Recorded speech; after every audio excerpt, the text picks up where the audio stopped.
I guess to the average reader, this book may not seem that different from the first two Freakonomics books, although I would argue it's pretty different in that before we were just trying to essentially tell stories, describe the world using data.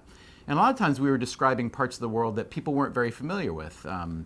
Sumo wrestling and crack dealing and all these things where just the novelty of the story was kind of part of it. In this case, we are trying to give some advice and make some arguments about how to think better. And therefore that required a different tone, a different pace in the book, different kinds of stories.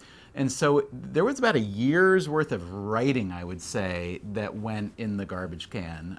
It was a big adjustment. Yeah, the irony of this book, Think Like a Freak, is that in order to write it, we actually had to think a lot harder about how we thought, and we were bad at it. We were good at telling stories. We're bad at actually understanding our own process. And I think we learned a lot along the way about how we answer questions.